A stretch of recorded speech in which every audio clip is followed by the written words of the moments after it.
hari Kamis antara jam 2 dan 3 siang. Setelah saya tahu apa yang Tuhan kehendaki, saya sampaikan sebagai pesan kepada semua pada kesempatan ini sebelum kami meninggalkan Indonesia untuk 6 bulan lamanya di New Zealand. Lalu saya coba flashback mengenai kehidupan ini.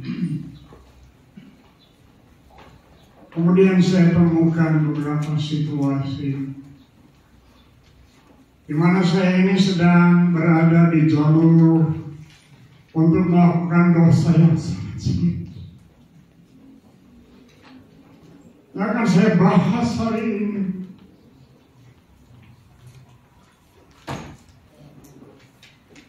Saat itu saya angkat suara dan dengan dua tangan ke atas saya berkata, "Thank you, Lord. Thank you for forgiving me." Istri saya waktu itu. Dan kini saya ditetapkan untuk menjadi penjaga jiwa manusia. Tolong tampilkan tema khotbah yang akan saya khotbahkan.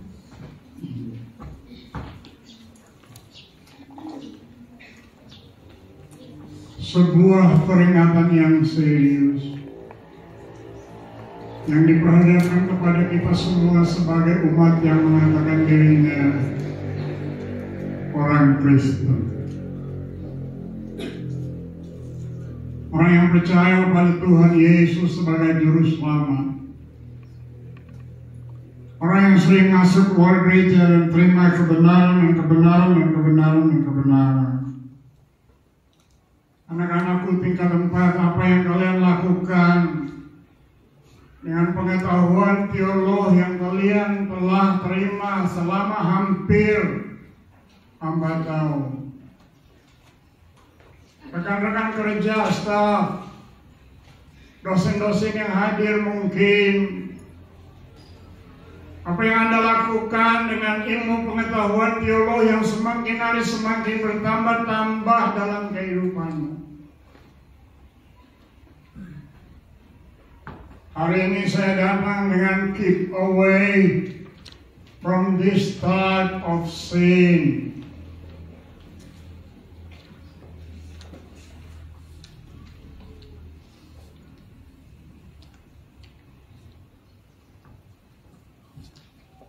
Dosa yang sedang terjadi dalam kehidupan umat percaya di seluruh dunia dewasa ini. Dosa apa itu? The sin of apostasy. Suatu dosa yang sangatlah serius. Dan karena itu kita sebagai umat Tuhan perlu perhatikan dengan teliti agar kita terhindar dari dosa yang serius ini. Kata apostasi dalam bahasa Inggris, bahasa Yunaninya apostasia, yang mempunyai pengertian dalam bahasa Indonesia murtad. Dan murtad mempunyai pengertian falling away from the truth, meninggalkan kebenaran. Sekalipun sudah tahu kebenaran, tapi tidak hidup sesuai dengan kebenaran, kita tidak dapat bermain-main dengan firman Allah. So Allah yang berfirman sebagai pencipta dan sebagai penebus, kita tidak dapat bermain-main dengan kebenaran. Atau juga orang-orang akhir zaman akan gugur dari iman. Saat dimana dosa yang serius ini dilakukan kapan? Maka saatnya adalah saat menjelang kedatangan Tuhan Yesus pada kali yang kedua. Kita sedang hidup di hari-hari yang seperti itu. Hari-hari menjelang kedatangan Yesus pada kali yang kedua, kita pelajari nubuatan yang diberikan oleh Yesus sebagai jawaban pertanyaan dari murid-muridnya, yang tertulis dalam Matius pasal 24 dan Matius pasal 25. Lalu di situ ada kabar perang dan macam-macam. Tapi Tuhan Yesus berkata, semua ini terjadi hanya merupakan permulaan sengsara. Perang tidak akan pernah berhenti. Kelaparan tidak akan pernah berhenti. Penyakit-penyakit tidak akan pernah berhenti. Katakan amin. Eskalasinya akan lebih luar biasa, lebih hebat. Kesukaran, kesulitan akan kita hadapi di tahun 2023. Tapi haleluya, kita akan tampil bukan sebagai pecundang, tapi sebagai pemenang. Kalau yakin Anda tampil sebagai pemenang, tepuk tangan bagi dia. Karena kalau lebih besar dia yang di dalam kita daripada dia yang ada dalam dunia ini. Itulah sebabnya khotbah saya 2 minggu lalu. Transforming power of the grace of the living God. Lalu setelah tanda-tanda di dunia ini, tanda-tanda yang berhubungan dengan Israel, di mana Tuhan Yesus berkata, apabila kamu melihat semuanya ini terjadi, ketahuilah waktunya sudah dekat, sudah di ambang pintu. Lalu beliau berkata, generasi ini tidak akan berlalu sampai semuanya terjadi. Generasi yang menyaksikan penerimaan kembali Israel sebagai satu bangsa dunia yang terjadi di tahun 1948. Generasi itu sekarang di tahun ini sudah berusia 75 tahun. Dan satu generasi makan jangka waktu 70 sampai dengan 80 tahun. Saya tidak berkata 5 tahun lagi Yesus datang, saya tidak berkata begitu. Sewaktu-waktu Yesus pasti datang. Haleluya. Lalu beliau sisipkan tanda yang terjadi dalam gereja. Baca dengan saya 1, 2, 3. Dan baca. Stop. Sebelum Yesus kembali, banyak orang percaya akan murtad, akan meninggalkan kebenaran, lalu kumpulkan guru-guru palsu untuk menyampaikan kebenaran yang hanya menyenangkan telinga.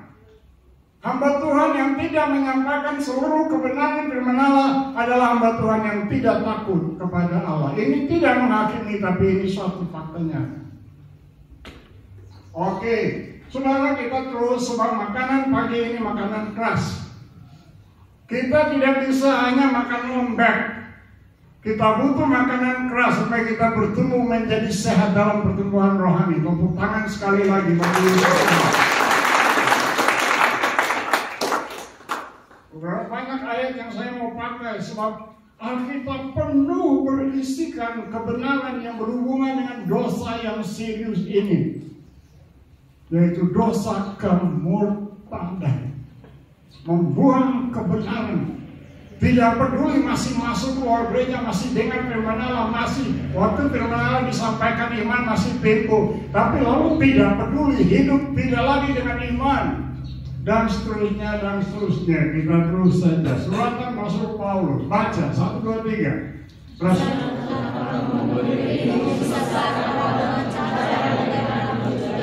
Dengan keras.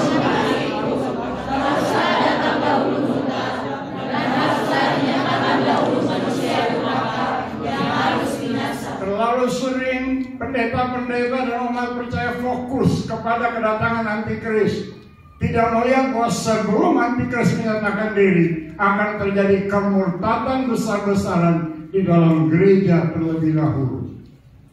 Watch out, keep away, jaga dirimu dari kemurtadan. Berdiri dulu. Kalau perlu 3 orang dan berkata, jaga dirimu dari kemurtadan.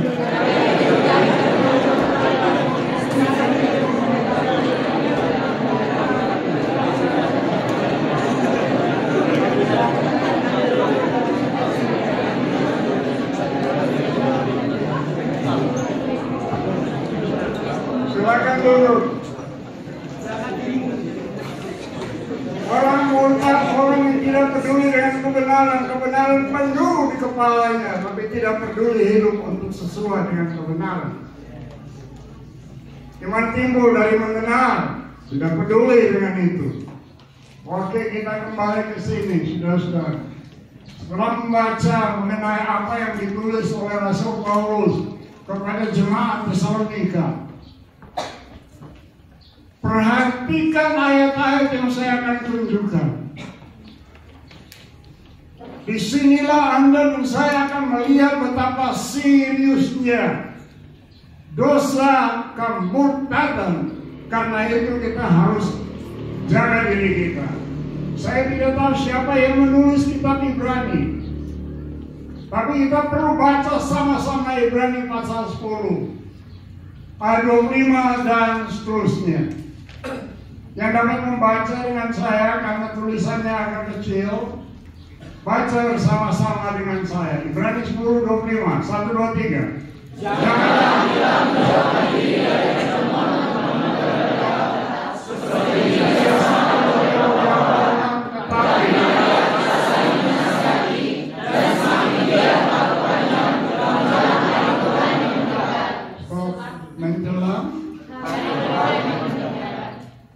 menjelang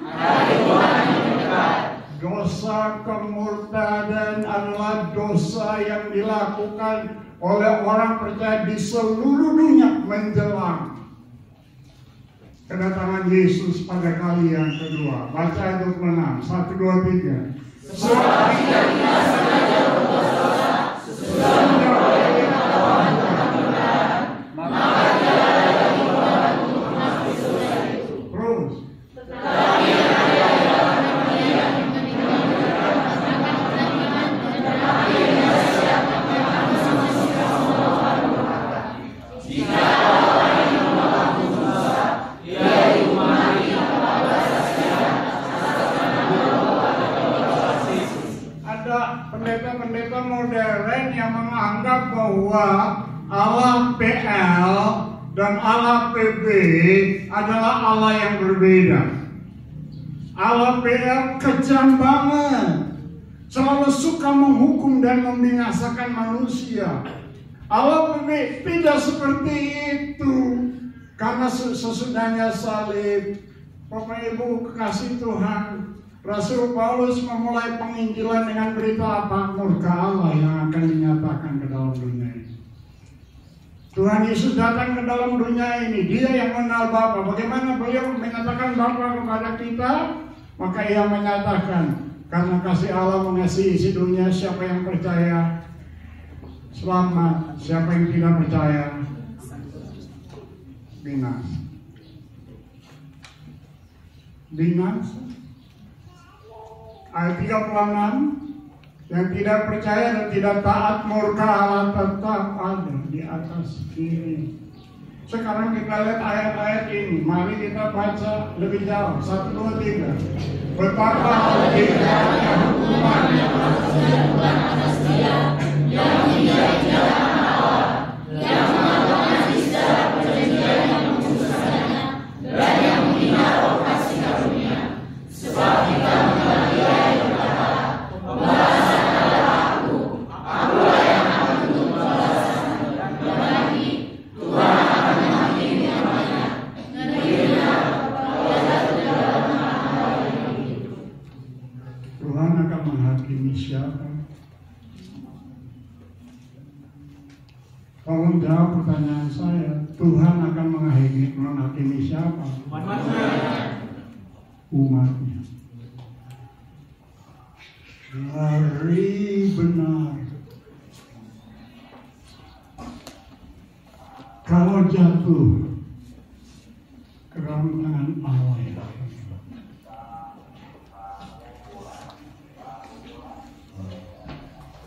sekarang saya memberikan sedikit saja karakteristik dari mereka yang telah terlibat di dalam dosa kemurtadan. Saya berharap saja berita yang saya sampaikan ini seimbang.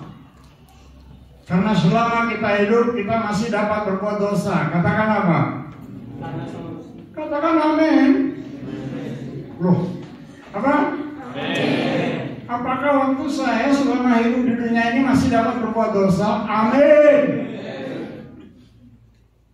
Saya masih manusia. Saya masih dapat berbuat dosa. Dan nanti di akhir khotbah saya ini, baru saya akan tunjukkan kepada kalian rahasia. Kenapa hari ini saya tidak hidup terus di dalam dosa kemurtadan ini. Nanti di akhirnya.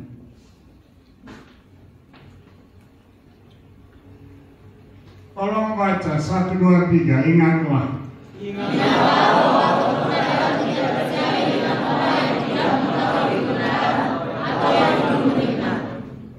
Kemurtadan tidak akan pernah terjadi dengan orang yang tidak tahu kebenaran.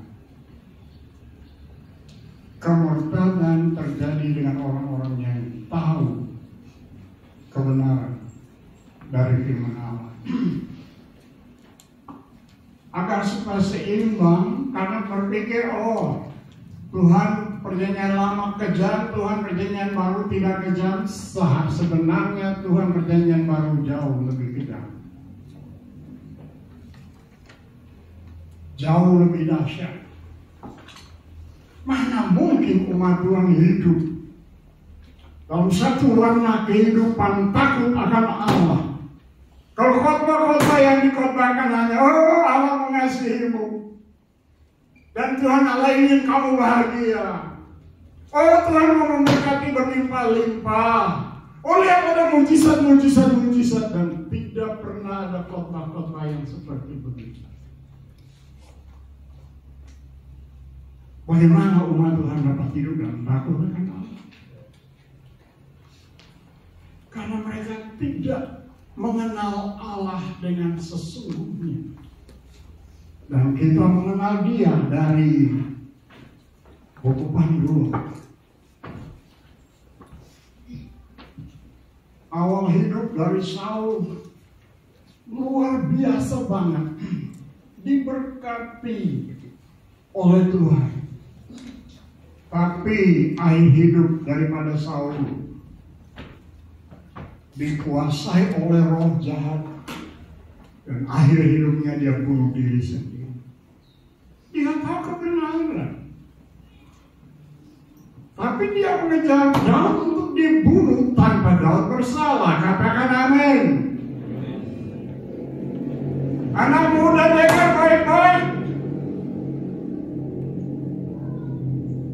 Kalau ada orang yang bersalah kepada kalian, bagaimana responmu terhadap orang yang berbuat salah kepadamu?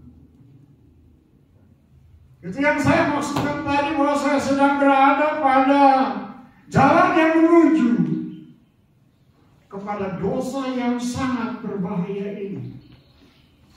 Karena diperlakukan dengan tidak sewenang-wenang. Kita sedang hidup dalam dunia yang penuh dosa, amin. Kita sedang hidup dalam dunia yang penuh keadilan, amin. Saya khotbah buat siapa ya? Kita sedang hidup dalam dunia yang penuh keadilan, amin. Saya berhadapan dengan orang yang salah.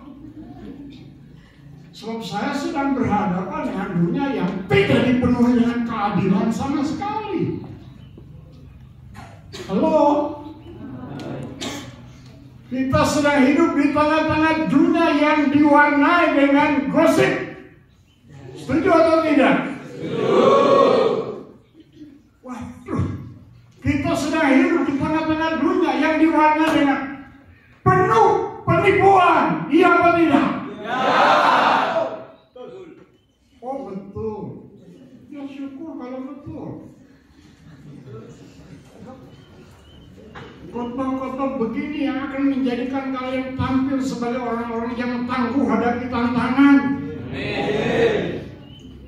Puji Tuhan. Saya dan istri sampai dengan hari ini masih diperhadapkan dengan tantangan, tapi menikmati hidup dan pelayanan. Kami tidak bersedia membesarkan tantangan. Kami tidak bersedia membesarkan kekurangan. Di balik kekurangan ada kelimpahan. Kalau orang berjanji untuk bayar dan macam-macam, tidak janji, buat apa kecewa? Sumber hidup kita adalah Dia. Semua katakan, Dia Yehova Yireh. Haleluya. Oke, kita terus.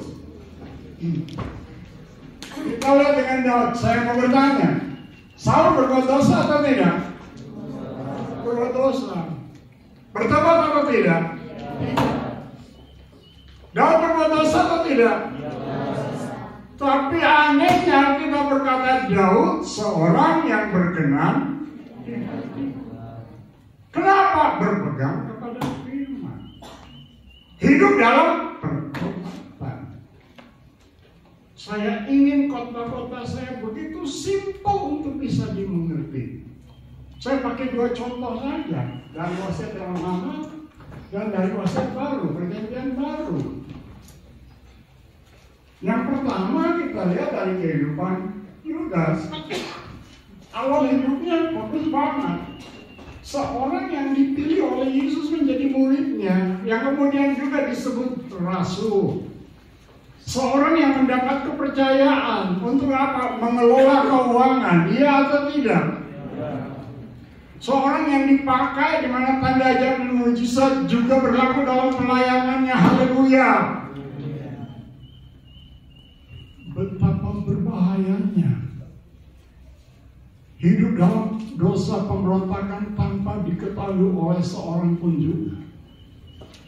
Tidak ada seorang dari rekannya yang tahu bahwa dia ini adalah seorang pencuri. Sudah tahu pencuri itu dosa, ya kan? Tapi hidup terus dalam keadaan pencuri. Dan pada akhirnya iblis masuk. Kalau dia mengakhiri hidupnya dengan cara bunuh diri.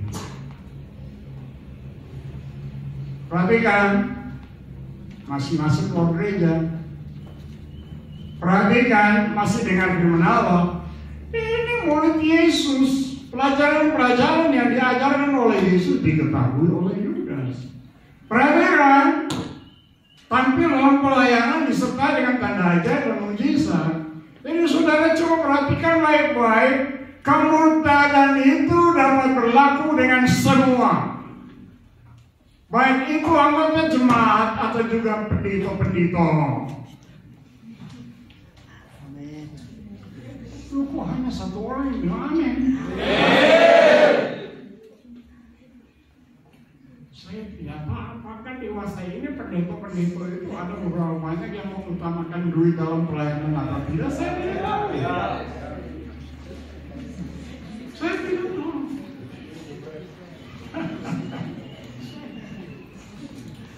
Ini jelas bagi kalian atau tidak? Yudas ini murtad atau tidak? Coba perhatikan baik-baik. Kemurtadan itu akan kelihatan di akhir hidup. Jadi kita semua bertanggung jawab dengan perjalanan kehidupan kita, supaya kita di akhir perjalanan lalu kita akan berkata, thank you Lord. Aku bukan pecundang, tapi aku pemenang karena kasih karunia-Mu.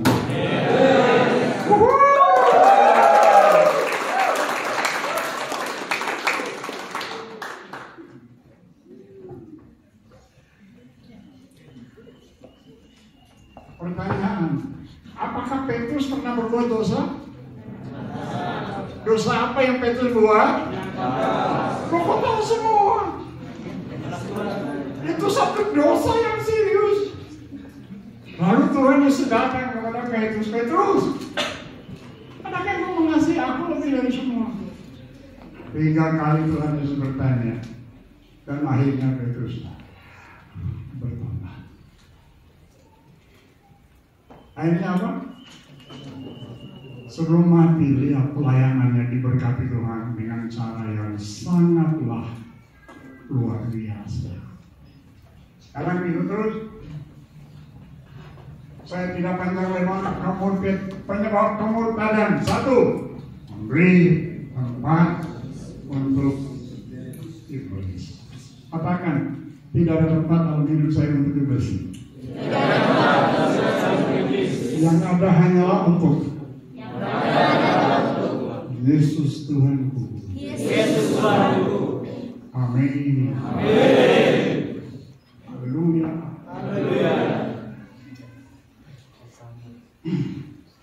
Terjebak ke dalam ajaran palsu. Saya harap Pak Firman atau Pak Anto atau siapalah yang perlu jabarkan tentang betapa bahayanya ajaran palsu bagi umat Tuhan. Sebab kalau tidak dijaga, akhirnya ajaran benar diganti dengan ajaran palsu. Karena ajaran palsu menyenangkan telinga. Halo. Salah satu ajaran yang kalian perlu jaga adalah hyper grace. Perlu dijaga.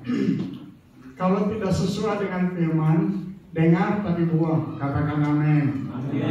Sebabnya 2 minggu yang lalu saya berbicara tentang hyper grace.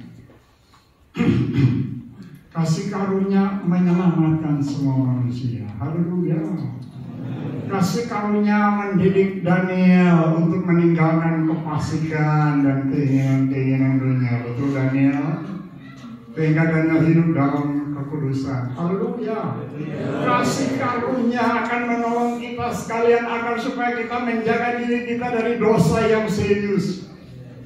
Yang sedang saya jelaskan kepada kalian. With the grace of God is the energy of God.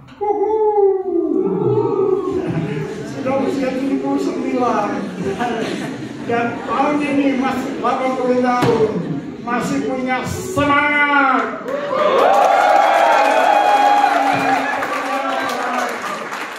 Semangat yang tidak akan kendor. Tantangan boleh ada, haleluya. Tapi balik tantangan terdapat kemenangan karena kasih.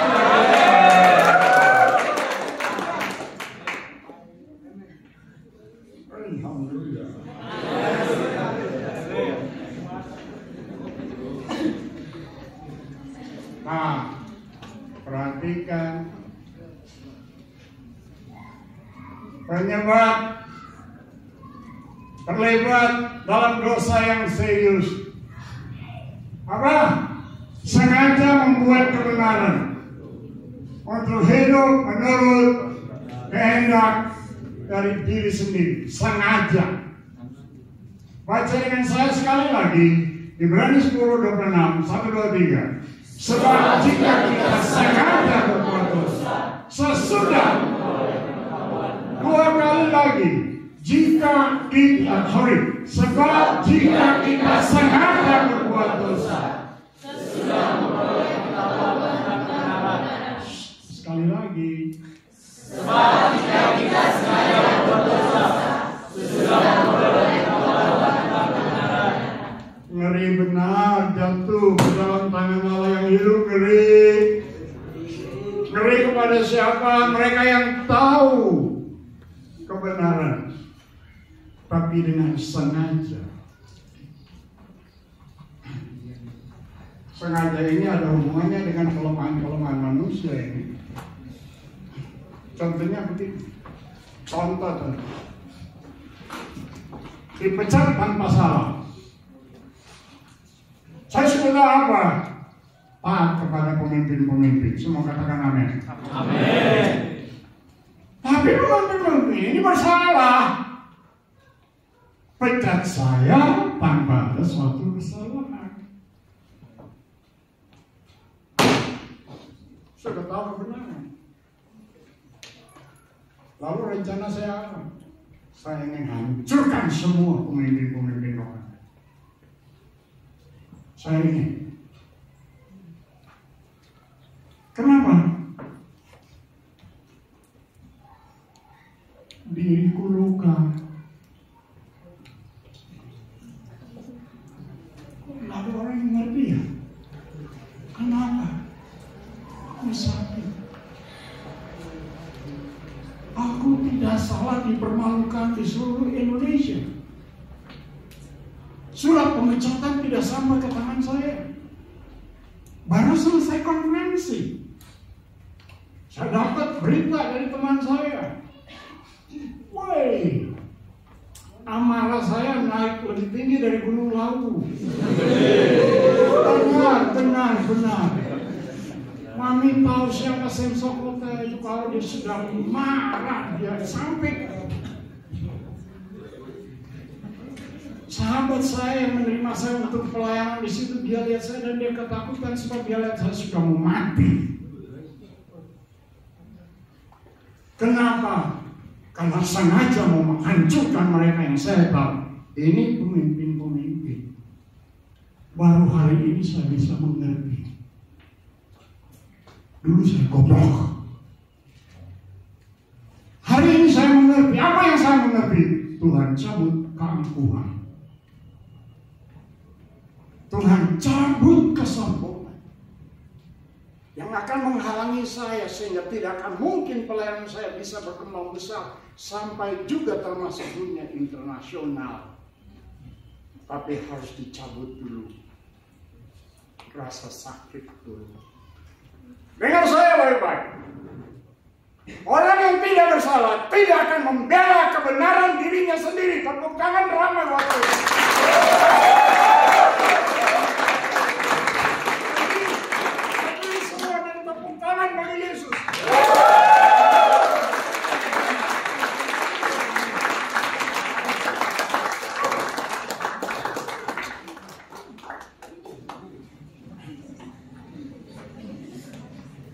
Saya mau bertanya, siapa di sini yang ingin menjadi seperti Yesus? Berdiri, jangan duduk.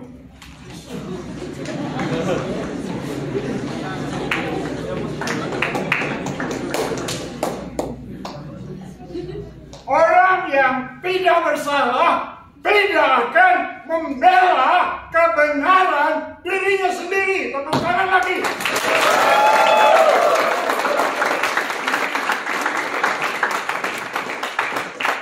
Silakan duduk. Pertanyaan berikutnya. Dosa apa yang diperbuat oleh Yesus sehingga harus dipecut? Dosa apa yang diperbuat oleh Yesus sehingga harus pikul salib menjunjung jalan Dolorosa? Dosa apa? Dosa apa yang diperbuat oleh Yesus sehingga harus digantung antara langit dan bumi? Lalu dia berkata, Eloi, Eloi lama Bapa mengapa engkau meninggalkan aku? Dosa apa ini? Apakah Yesus membela kebenaran dirinya?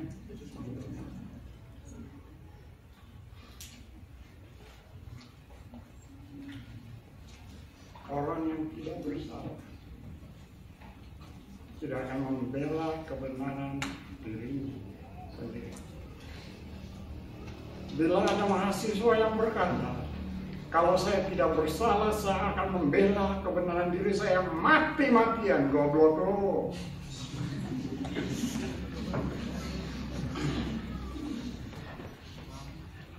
Dengar ini, pemimpin boleh melakukan kesalahan 75%. Masih tersisa berapa persen? 25% itu untuk siapa? Dan dalam 25% itu terdapat Tuhan ambil kesombongan.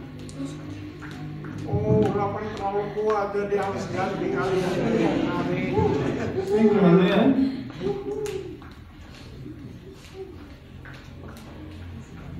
Masih mau terus atau sampai sini?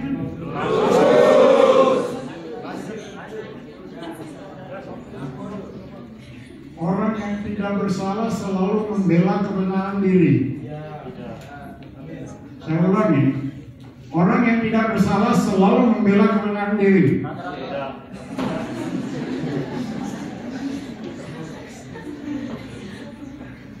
Tidak ada sesuatu yang terjadi karena kebetulan. Dalam perjalanan kehidupan kita, semua yang Tuhan izinkan terjadi hanya dengan tujuan untuk memperluas Anda bersama dengan Dia. hanya dengan tujuan sebentar nanti Anda akan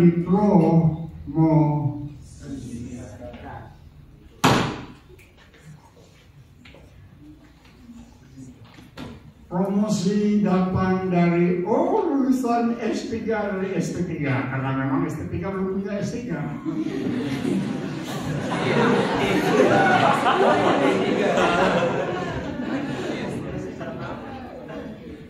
Ini kan khotbah, sesudah khotbah ini kan 6 bulan pergi kan? Jadi kalau khotbah 3 jam, jadi kalau khotbah 3 jam harus boleh kan?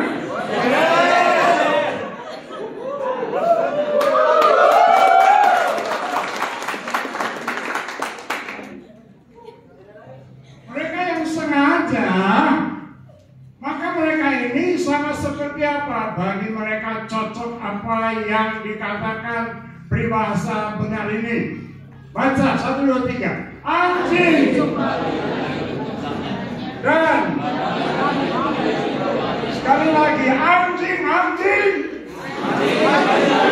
kembali kepada dan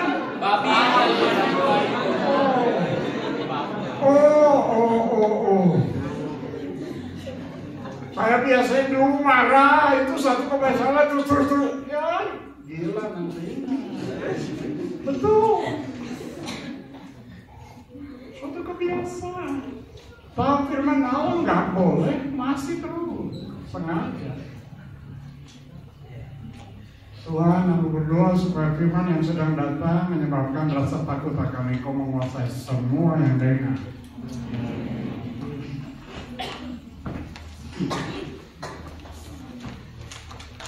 Bahaya dari dosa kemurtadan, maka tidak ada lagi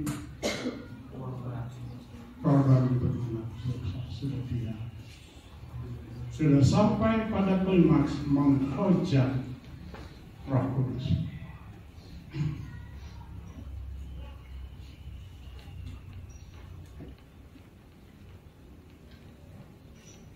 Allah akan menghukum umatnya sendiri. Ini yang menyebabkan saya nangis dan berterima kasih untuk kasih Tuhan yang mencegah saya dari terus hidup dalam dosa. Mari kita baca lagi 1, 2, 3. Jika ada orang yang menolak hukum Musa, ia hidup mati tanpa belas kasihan atas keterangan. Stop dulu. Kalau ada anggota modern yang berkata bahwa Tuhan wasiat lama kejam luar biasa dibandingkan dengan Tuhan wasiat baru, di sini Rasul yang menulis Ibrani sedang membuat perbandingan antara Tuhan wasiat yang lama yang memberikan Taurat dengan Tuhan wasiat baru yang memberikan firman-Nya kepada kita, yang memberikan dirinya mati di atas tiang kayu salib, teteskan darahnya untuk menebus kita dari semua dosa-dosa kita. Lihat, kalau ada 2 orang saja saksi mengenai Bapak ini berbuat zina dan ada 2 orang saksi diperhadapkan ke pengadilan, dihukum tanpa adanya belas kasihan. Sekarang banding dengan Tuhan Perjanjian Baru. Kita baca sama-sama ayat 29, 1, 2, 3. Betapa lebih beratnya hukuman atas kejahatan manusia yang menginjak-injakkan Allah, yang melakukan istilah perjanjian memutuskannya, dan yang menghina roh kasih karunia.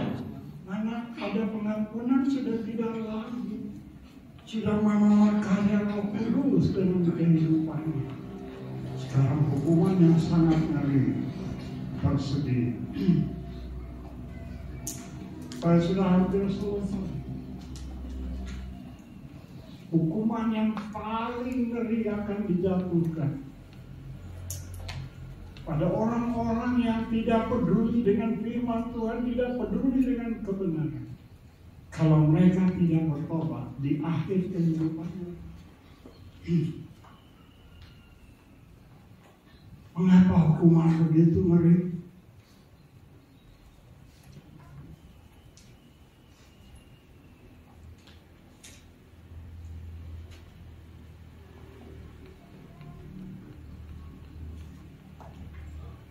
Allah itu satu pribadi atau bukan? Kalau Allah itu satu pribadi atau bukan? Perhatikan, nilai dari semua dosa tidak sama. Saya ulangi, nilai dari semua dosa di hadapan Allah tidak sama.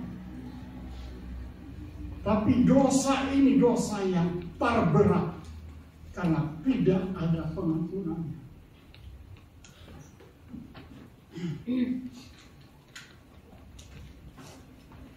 Saya ingin memperkenalkan kepada kalian perasaan Tuhan Allah terhadap umatnya yang melakukan dosa pemberontakan sengaja sekalipun tahu kebenaran.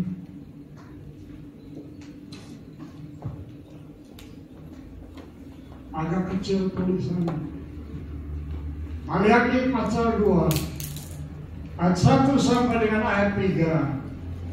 Firman Allah yang terkhusus kepada para imam dan semua yang sudah ditebus dengan darah Yesus menjadi imam-imam yang rajani.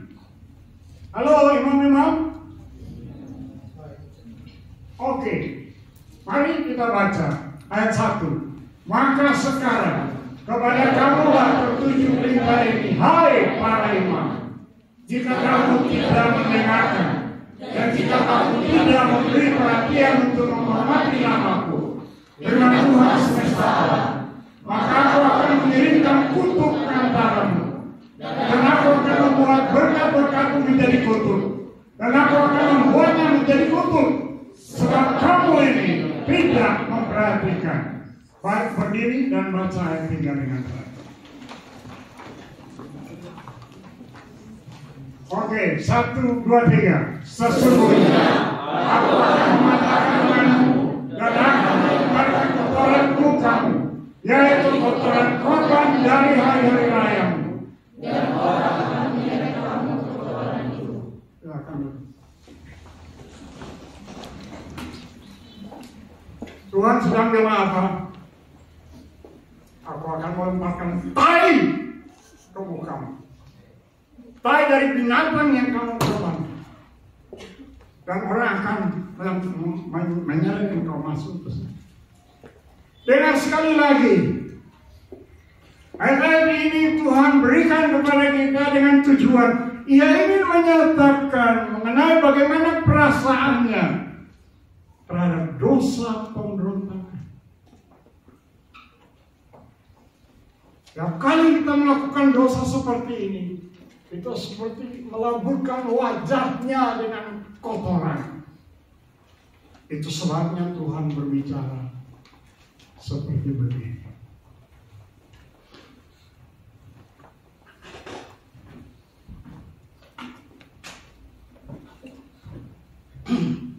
Siapa di sini yang kalau tidak salah lalu Sandagoro temannya lempar dengan tai?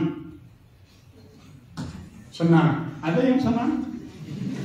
Ada yang senang? Kalau senang mungkin begini ya.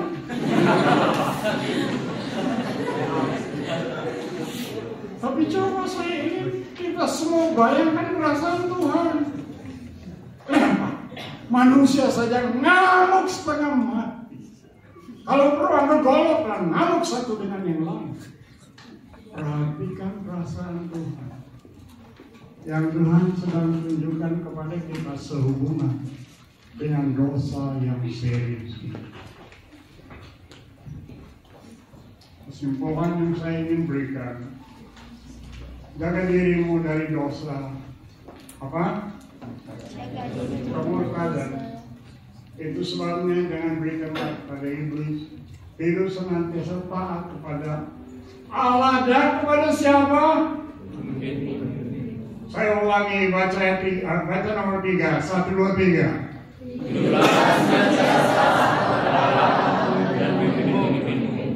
Oke, pertanyaan. Pemimpin saudara sudah sempurna bukan? Termasuk Samuel Sokota sudah sempurna bukan?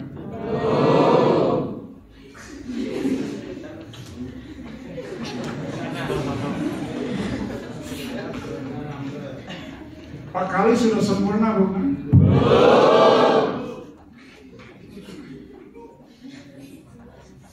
Pak Firman sudah sempurna bukan?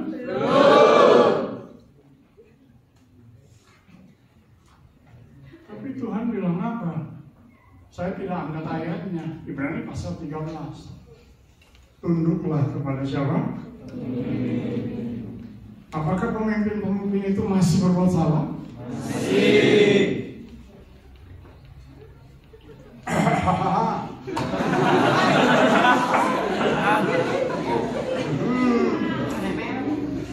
Apakah pemimpin-pemimpin organisasi pecat saya tanpa salah? Yes. Yes. Apakah ada keuntungan? Yes. Keuntungannya apa? Kesombonganku dicabut keluar.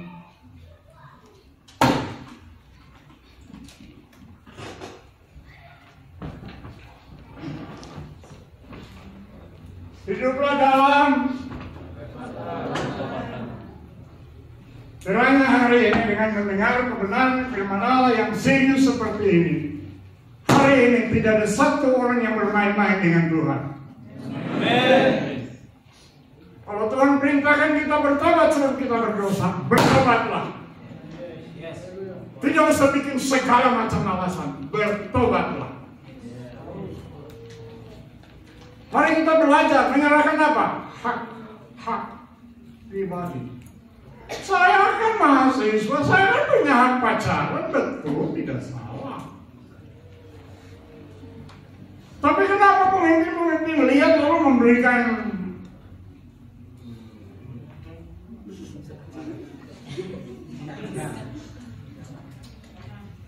kenapa ya? Terserah dari Anda. Mau terima haleluya, tidak terima yang terserah. Karena pemimpinmu adalah menjaga jiwamu.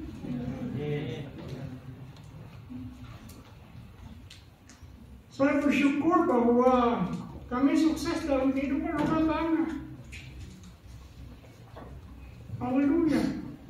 Semakin lama hidup bersama, semakin indah kehidupan itu.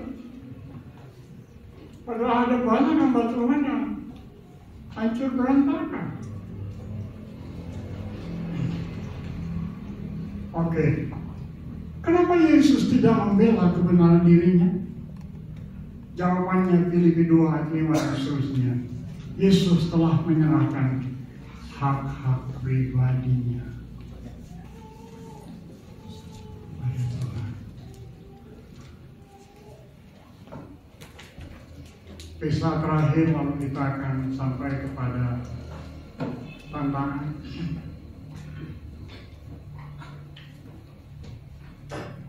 Saya harus melarikan diri dari pelayanan untuk kurang lebih 2 tahun. Kenapa saya harus melarikan diri dari pelayanan kurang lebih dari 2 tahun? Tidak dapat gaji sesen. Tidak dapat sokongan 1 sen pun. Dari organisasi di mana saya menjadi salah seorang penginjil yang ternama dalam organisasi itu.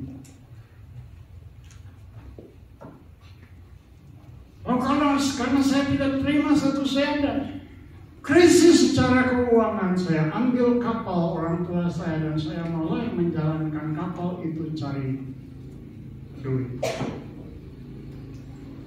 Sebab krisis ekonomi. Begitu enaknya uang yang masuk ke kantong. Akhirnya saya berpikir, saya malah untuk pelayanan. Padahal Tuhan tidak panggil saya untuk bisnis, sekalipun memang saya memiliki kemampuan untuk berbisnis.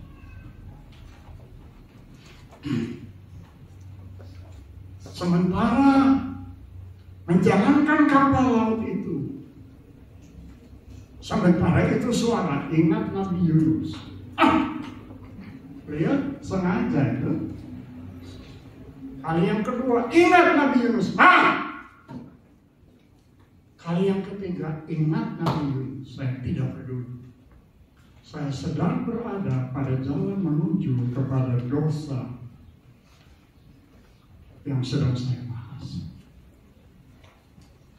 Terjadilah satu kecelakaan yang menyebabkan saya mabuk darah. Kalau saya lebih besar 3 kali lipat. Betul, disitulah saya bertobat.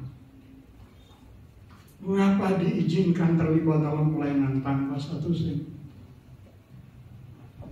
Karena Tuhan ingin tunjukkan bahwa nanti tingkatkan S3 menjadi institut Tuhan siapa? Kok diam semuanya? Apa? Karena hidup dengan iman. Sekarang mau tinggalkan iman. Untuk apa? Bisnis. Lalu punya banyak duit. Dan akhirnya kemana? Akhir kehidupan bisa saja neraka yang paling bawah. Itu tempat dari mereka yang hidup dalam dosa seperti satu ini. Tempat yang paling panas, yang paling berat adalah tempat bagi orang-orang yang seperti itu. Karena seperti melapur tali di muka Allah itu dosa. Berapa dari saudara yang hari ini mau berkata begini, Tuhan, saya ingin serius dengan firman-Mu. Kau sudah memberikan kasih karunia, Roh Kudus-Mu sudah diberikan bagi saya. Saya dengan keputusan mengambil keputusan hidup sesuai dengan firman. Berapa yang mau hidup sesuai dengan firman Allah? Silakan angkat tangan. Atau dengan kata lain, bertobat sungguh-sungguh. Berapa? Berapa yang mau bertobat sungguh-sungguh?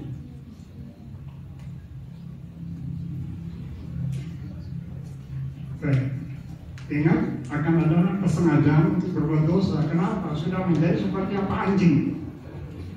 Sudah tidak merasa lagi bahwa itu dosa. Karena sudah merupakan suatu kebiasaan. Yang kedua,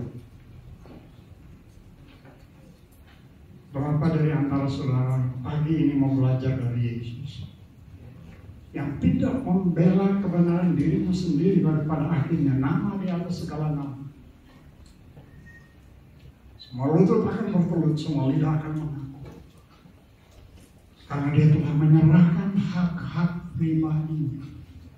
Sehingga waktu dia disalahkan, dia tidak membela kebenaran dirinya. Berapa yang mau menyerahkan hak pribadinya kepada Tuhan? Berdiri dengan saya, bukan dulu.